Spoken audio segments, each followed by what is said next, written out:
सभी साथियों को नमस्कार। आज के वीडियो में हम प्रथम विश्व युद्ध के बारे में चर्चा करेंगे और सबसे ज़्यादा जिस टॉपिक को बोरियत बनाकर स्टूडेंट बैठे हैं, आज इसको हम बहुत सरल करने वाले हैं। यानी प्रथम विश्व युद्ध से संबंधित आपके प्रश्न आराम से सॉल्व हो जाएंगे यदि आपने ये वीडियो देख लिया।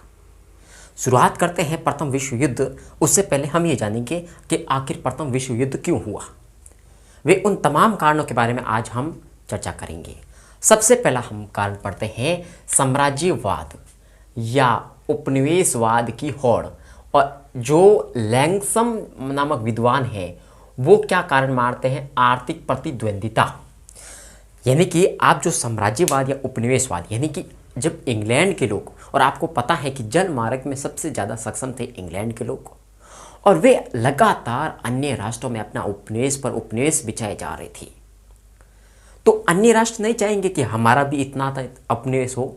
क्योंकि यदि अंग्रेज अपना इतना उपनिवेश अन्य अनेक राज्यों में स्थापित कर रहे हैं, क्या हमारा नहीं होना चाहिए? क्या विश्व के जो सापेक्ष में देखें कि इंग्लैंड की शक्ति बहुत ऊपर हो रही है, क्या हमारी शक्ति नहीं होनी चाहिए? यानी कि जिस प्रकार इंग्लैंड ने होड़ लगा दी थी उपनिवेशवाद, उसी प्रकार जर्मनी भी चाहता है कि जितने इंग्लैंड के उपनिवेश हैं उतने मेरे भी उपनिवेश हो। यानी कि उसी को देखते हुए, क्योंकि जल मार्ग में बहुत ज़्यादा सक्षम थे इंग्लैंड के लोग, जर्मनी ने भी कार्य करना शुरू कर दिया कि हम भी जल मार्ग में सबसे सक्षम होना चाहेंगे। इसलिए उन्होंने एक जर्मनी युद्ध पोत बनाया जो एग्जाम में पूछा जाता है, और उसका नाम है इम्परेटर। क्या नाम है? इम्परेटर। मैं आपको पहले से बता रहा हूँ कि आप किताब में पढ़ेंगे तो बहुत ज़्यादा डेटा है, उलझ जाएंगे। मैं उनको शॉर्ट करता हूँ, उनको आपको समझाकर। ये शॉर्ट है, यदि इसको मैं अगर विस्तृत करना चाहूँ तो 4-5 पेज में इसको कर सकते हैं। मैं शॉर्ट लिखकर आपको बहुत अच्छे से समझा दूंगा।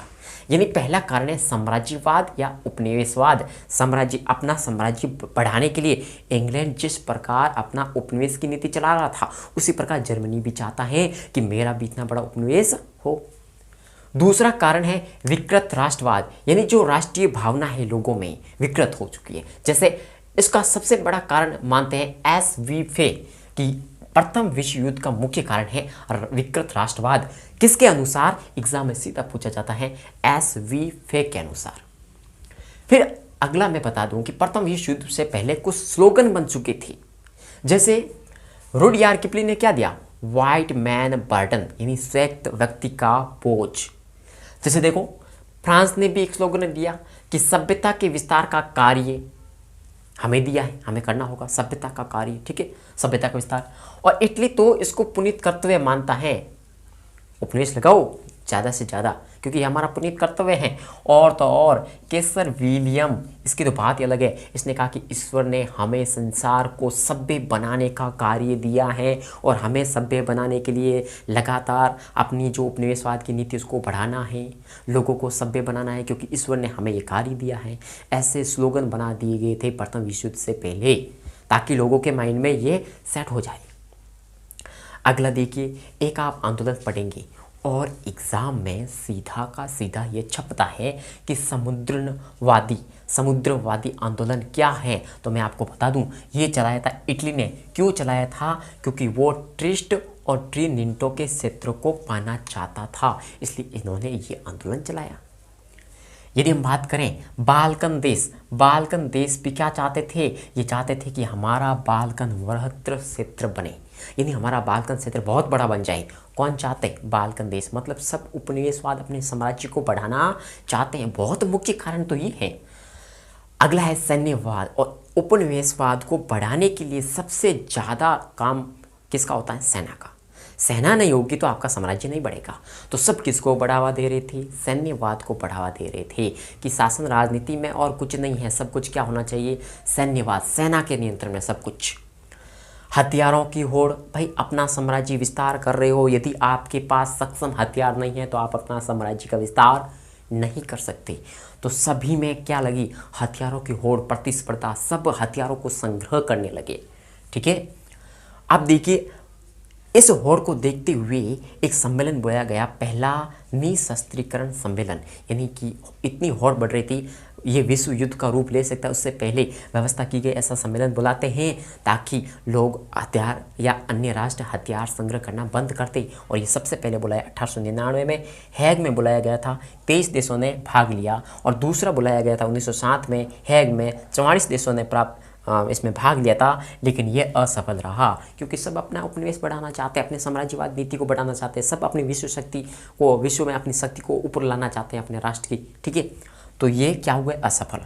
फिर यूरोप में बनने लगी गुप्त संधियाँ या गुटबाजी, आपस में मिलकर हम मिलेंगे, इनको हराएंगे, इतना क्षेत्र तुम्हें देंगे, इतना क्षेत्र हम देंगे। इस प्रकार की गुटबाजी बनने लगी कहाँ पर, यूरोप में। जैसे मैं बात करूं, आप पढ़ते हैं त्रिगुट, क्या पढ़ते हैं, त्रिगुट। इस त्रिगुट में आप जर्मनी, ऑस्ट्रिया, इटली, और इसको हम कहते हैं ट्रिपल अलायंस। क्या कहते हैं, ट्रिपल अलायंस। सीधा यहाँ से भी क्वेश्चन सीधा बनता है, क्योंकि मैं बता दूं कि जर्मनी ने क्या किया, फ्रांस के जो लॉरेन क्षेत्र हैं वो क्षेत्र छीन लिए, और छीन लिए तब इसको भय लगा, किसका, फ्रांस का भय लगा। तो जर्मनी डरने लगा, हो सकता है फ्रांस मेरे ऊपर युद्ध कर ले, इसलिए इन्होंने त्रिगुट बना लिया, जर्मनी, ऑस्ट्रिया, इटली, ताकि हम एकजुट हो जाएंगे, फ्रांस हमारा कुछ नहीं कर पाएगा। लेकिन फ्रांस चुप थोड़ी बैठेगा, इन्होंने भी एक संघ बना दिया जिसको कहते हैं मैत्री संघ। ये राज्यों का संघ था जिसमें इंग्लैंड है, फ्रांस है, रूस है, और इसको कहते हैं ट्रिपल अंतरांत। क्या कहते हैं, ट्रिपल अंतरांत। ठीक है, फिर एक बना ड्यूल अंतात। फ्रांस और रूस ने दोनों ने सिर्फ अकेले मिलकर 1894 में एक और समझौता कर लिया, क्योंकि फ्रांस को क्या, कौन से, फ्रांस में लॉरेन वाला जो क्षेत्र है किसने छीन लिए, इन्होंने, जर्मनी ने छीन लिए। तो इन्होंने भी गुटबाजी करके अपने अपने क्या बनाए, संघ बनाए, और ये संघ एग्जाम में पूछे जाते हैं गुटबाजी के रूप में। बहुत ज़्यादा इंपॉर्टेंट ये चीज़ें, कारण बहुत हैं, इन कारणों में भी कुछ अराजक परिस्थितियाँ उत्पन्न हो गई। क्या हो गई, अराजक परिस्थितियां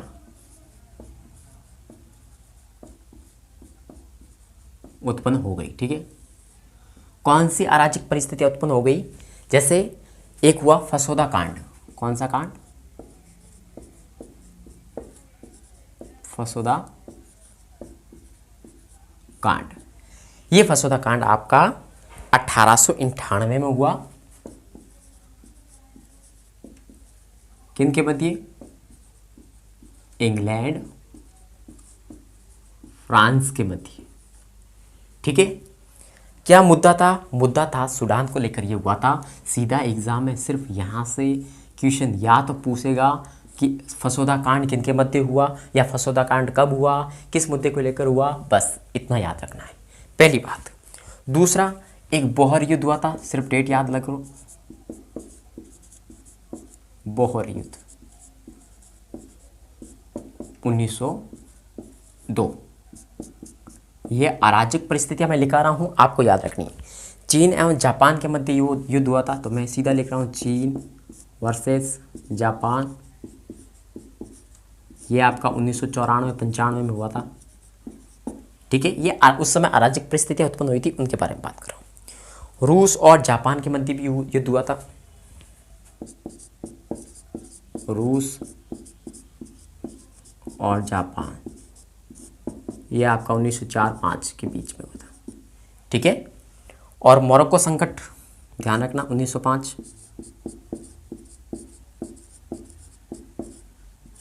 मोरक्को संकट, और मोरक्को संकट आपका हुआ था 1905। और आप याद रखेंगे अगदियर का संकट,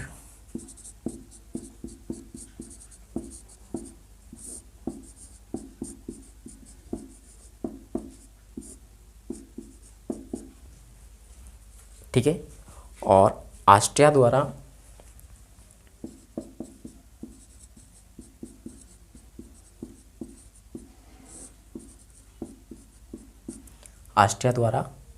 बोस्निया हर्जगोविना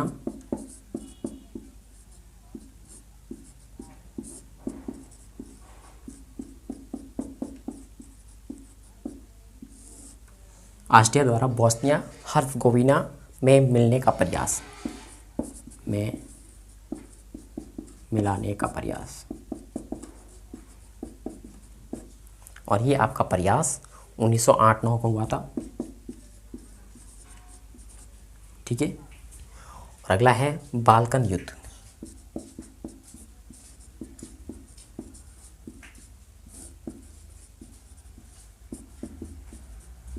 उन्नीस सौ 12-13। बस ये आप अराजक परिस्थितियाँ डेट वाइज इन चीज़ों को आप नोट कर लो या याद रख लो। सीधा क्वेश्चन आपका डेट से संबंधित बनेगा, क्योंकि इसमें डीपली जाने की आवश्यकता नहीं है। क्योंकि अगर हम तमाम कारणों के बारे में चर्चा करेंगे तो वो देखेंगे, क्योंकि ये तो कुछ अराजक परिस्थितियाँ हैं, बहुत कम क्वेश्चन यहाँ से बनता है। लेकिन मैंने ये लेने की कोशिश इसीलिए की ताकि आपका कोई भी चीज़ पीछे ना छूटे, इसलिए। ठीक है, तो इसको भी आप नोट कर लेना। ये अराजक परिस्थितियां हैं उस समय उत्पन्न हुई थी, जिसके कारण थोड़ा प्रथम विश्व युद्ध में थोड़ा बढ़ावा मिला था युद्ध होने में। ठीक है, तो ये भी नोट करिएगा। अगला कारण हमारा 7वां चल रहा था। मैं आपको बता दूं, उस समय अंतर्राष्ट्रीय संस्था का अभाव था, क्योंकि आप यूएनओ या यूएनओ पढ़ते हैं तो वो तो इनके युद्ध के बाद बना था। ठीक है, तो इसका अभाव था। हाँ, इतना कह सकते हैं जो पेरिस सम्मेलन हुआ था और जो शांति व्यवस्था स्थापित की थी वो तो महत्वहीन हो गया था। ठीक है, इसका कोई काम हुआ ही नहीं। लेकिन एक छोटा सा जो संघ बना था उस समय, वो बना था आपका code of international law and morality.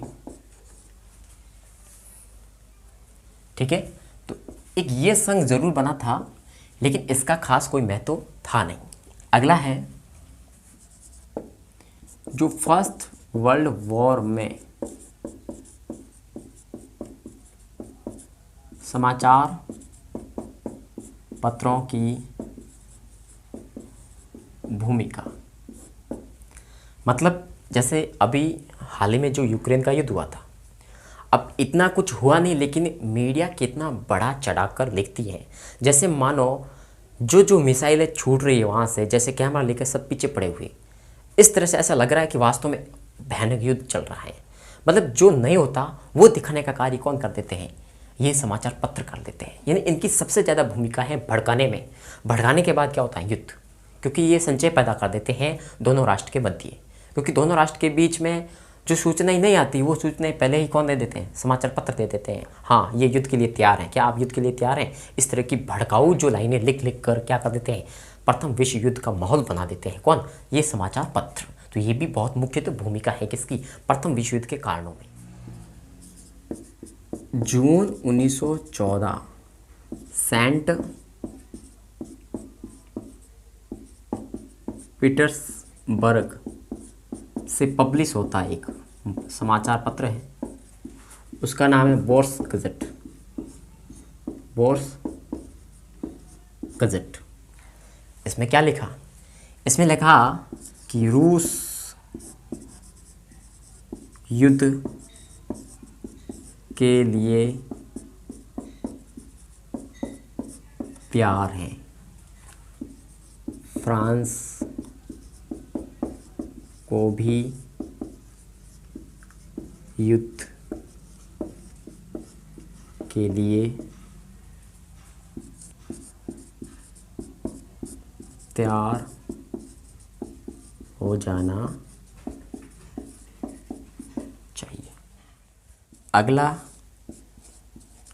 William केसर का अहंकारी स्वभाव।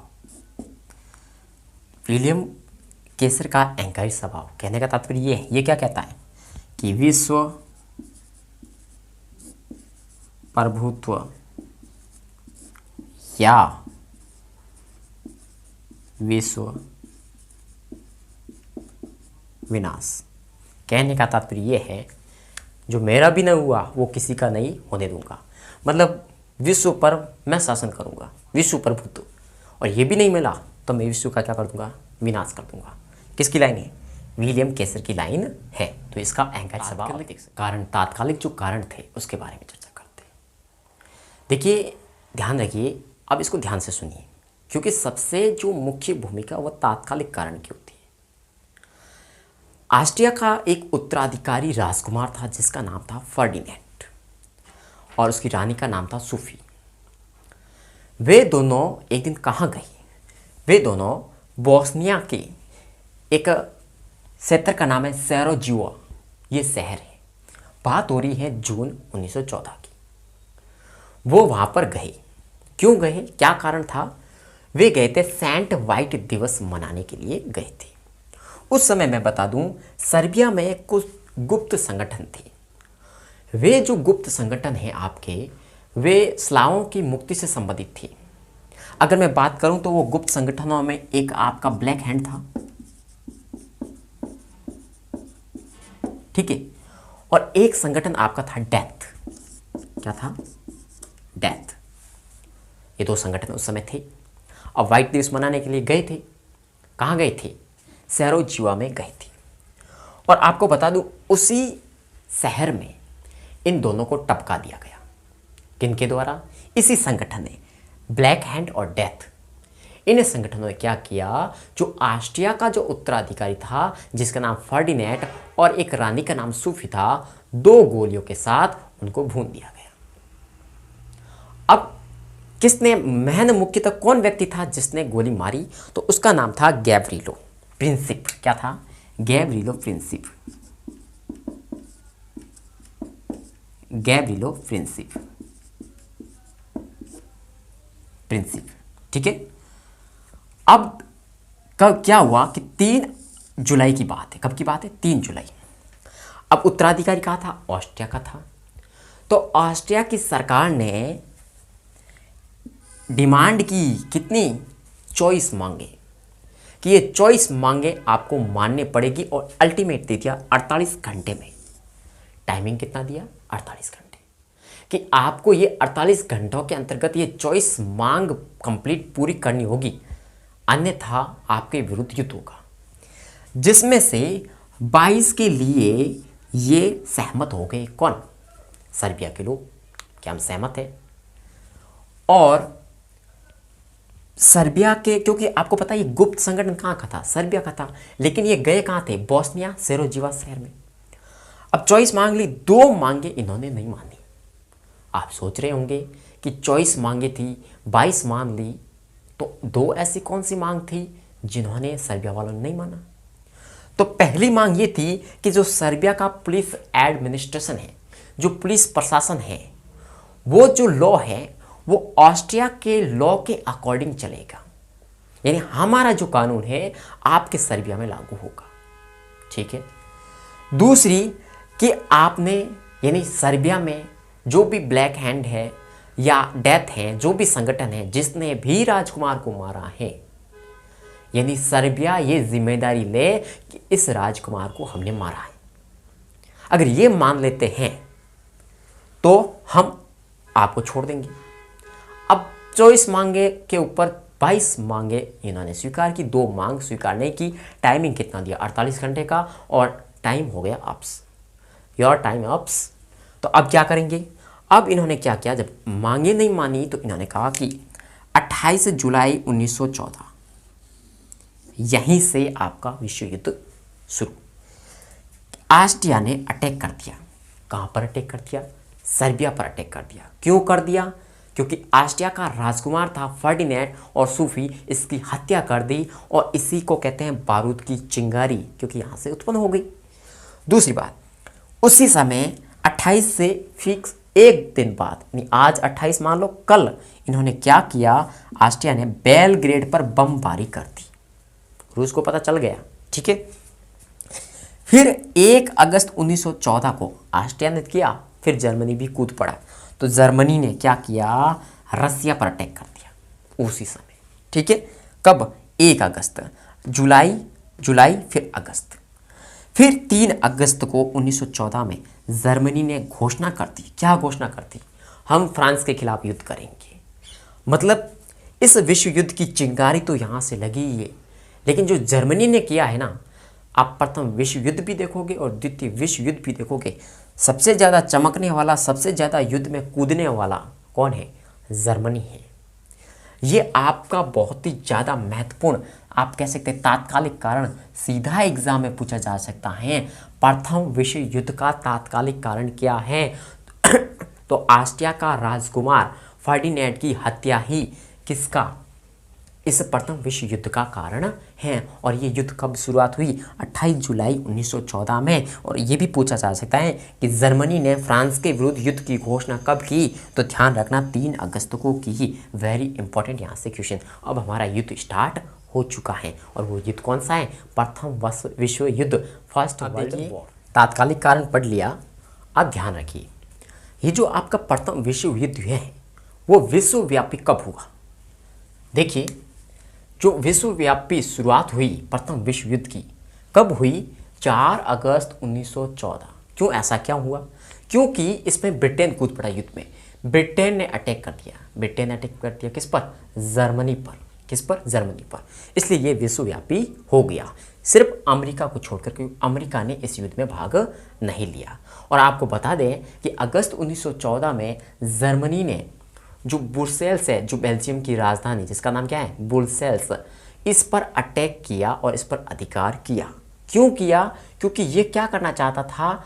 पश्चिमी मोर्चे के द्वारा फ्रांस को जीतना चाहता था। यानी कि फ्रांस को जीतने के सौपन देखने लग गया कौन? जर्मनी। और इसके लिए इसने सबसे पहले क्या किया? अपना कदम बढ़ाया कि हम बेल्जियम पर अटैक करेंगे और वहाँ से सीधा पश्चिमी मोर्चे के तहत कहाँ कूद पड़ेंगे? फ्रांस, और फ्रांस पर अधिकार कर लेंगे।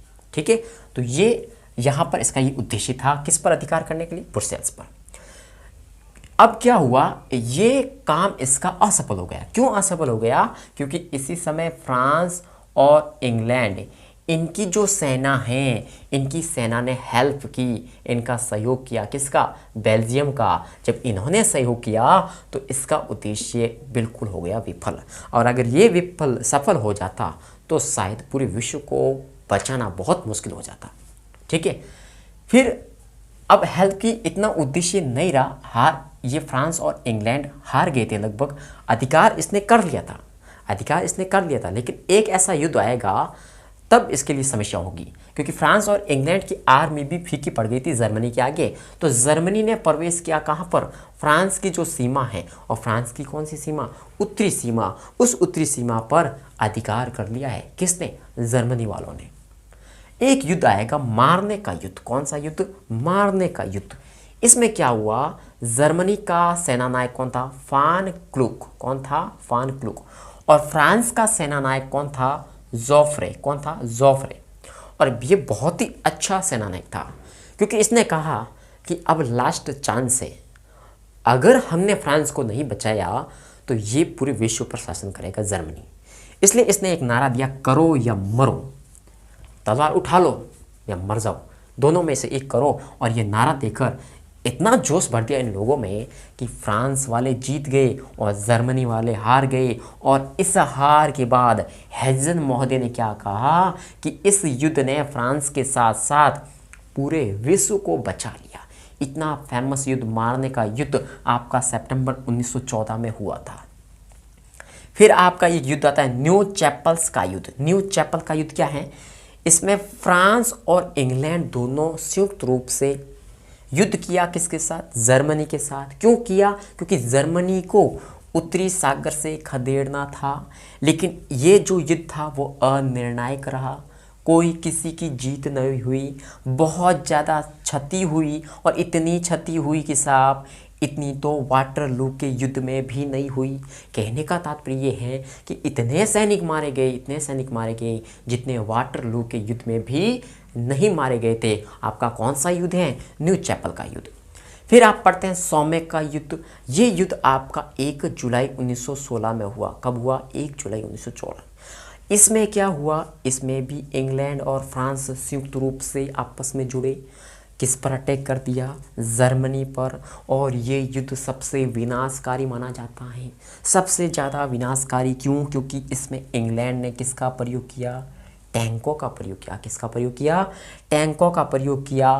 फिर आपको मैं बता दूं, अब युद्ध देखेंगे हम पूरी मोर्चे के युद्ध, क्योंकि अभी पढ़ रहे थे हम पश्चिमी मोर्चे के युद्ध। और मैं आपको बता दूं, जो जर्मनी का परसा है, जो पूर्वी परसा है, उस परसा पर किसने अटैक कर दिया? रूस। कहने का तात्पर्य ये है कि कुछ नहीं, बैठे बैठे ऐसे ही इस युद्ध में कूद पड़ा। कौन? रूस। किसने अटैक किया? रूस ने। किस पर किया? पूर्वी परसा पर। कब किया? अगस्त 1914 में। कौन जीता? रूस जीता। लेकिन ये जीत थी क्षण भर के लिए, मोमेंट्स, क्षण भर के लिए। क्यों? क्योंकि जर्मनी का एक बहुत ही होनहार कह सकते हैं, खूंखार कह सकते हैं, हिंडनबर्ग। कौन? हिंडनबर्ग टूट पड़ा रूस पर। रूस की सेनाओं को पराजित करके भगा दिया। किसने? हिंडनबर्ग ने। फिर रूस ने अटैक किया। किस पर किया? ऑस्ट्रिया पर। किस पर किया? ऑस्ट्रिया पर। और कब किया? सितंबर 1914 में। इसने क्या किया? ऑस्ट्रिया के गलेशिया पर कब्जा कर लिया रूस ने। किसने कर दिया? रूस ने।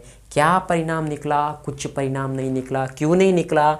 क्योंकि ये परिणाम इसलिए विफल रहा क्योंकि ऑस्ट्रिया की हेल्प कर दी किसने? जर्मनी ने। और जब जर्मनी ऑस्ट्रिया के साथ आ गया तो रूस को हारना पड़ेगा, क्योंकि जर्मनी उस समय बहुत ही पावरफुल था।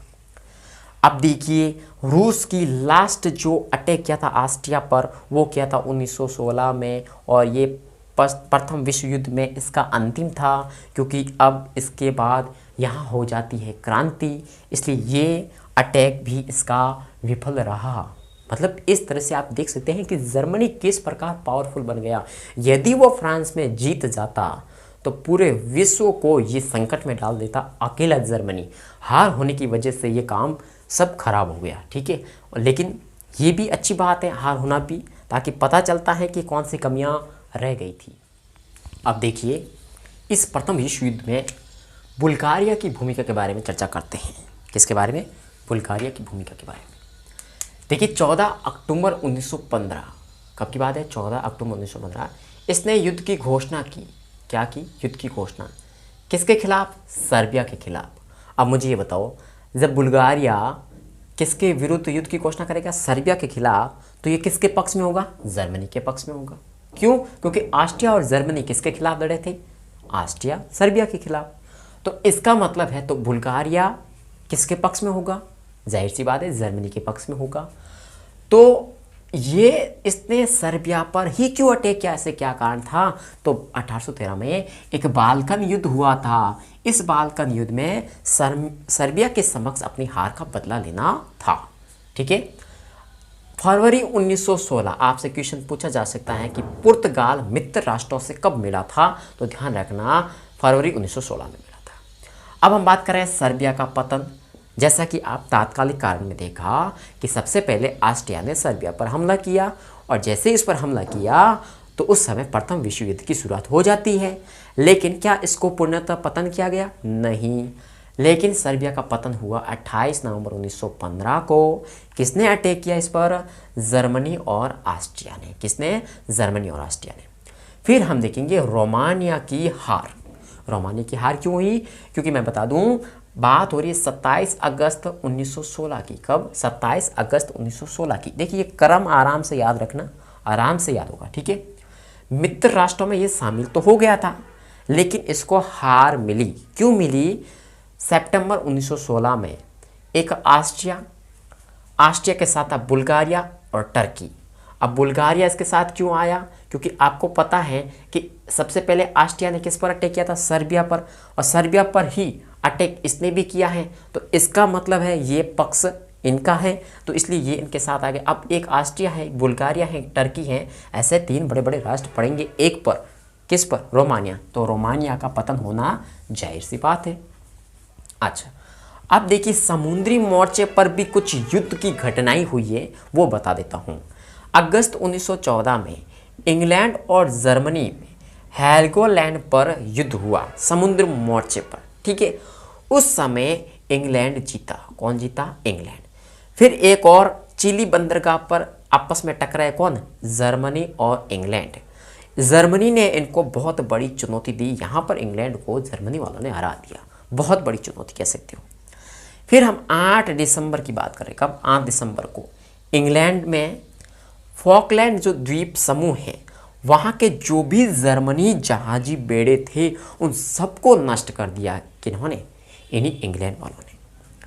और सबसे प्रसिद्ध युद्ध हुआ है वो हुआ है जूटलैंड का युद्ध, बहुत इंपॉर्टेंट है। 31 मई 1916 को इंग्लैंड का कौन था, एडमिरल बैटी, कौन था, एडमिरल बैटी, इसने हमला किया जर्मनी जहाजी बेड़ों पर, ठीक है। और समुद्र में लड़ने का जो संकल्प है वो जर्मनी वाले त्याग देते हैं, क्योंकि इतना भयंकर युद्ध हुआ था। सबसे ज़्यादा अगर जो समुद्री जो बेड़े हैं सबसे ज़्यादा अंग्रेज़ों के नष्ट हुए, सबसे ज़्यादा, लेकिन इनके पास बहुत ज़्यादा थे और इनके पास जितने भी थे इन सबको नष्ट कर दिया अंग्रेज़ों ने, सबको भगा दिया। तो सब जब भगा दिया तो जर्मनी के पास वे समुद्री बेड़े ही नहीं रहे, तो जर्मनी वालों ने समुद्र में युद्ध लड़ने का जो संकल्प था वो उस युद्ध के बाद त्याग दिया। कौन सा युद्ध, जूटलैंड का युद्ध। तो हम आज का वीडियो यहीं समाप्त करेंगे, फिर मिलेंगे एक नई वीडियो में, और नई वीडियो में आपका टॉपिक यही रहेगा प्रथम विश्व युद्ध। ऐसे राष्ट्र करते करते अब थोड़ा हम इटली के बारे में, इटली भी इसमें ज्वाइन हुआ तो वो, और फिर अमेरिका बारे में, क्योंकि अमेरिका ने तटस्थता की नीति घोषणा की थी, लेकिन बाद में अमेरिका भी इस युद्ध में शामिल हो जाता है। ऐसे कौन से कारण हैं वे जानने के लिए कल तक इंतजार करें। फिर मिलेंगे। जय हिंद, जय जवाहर।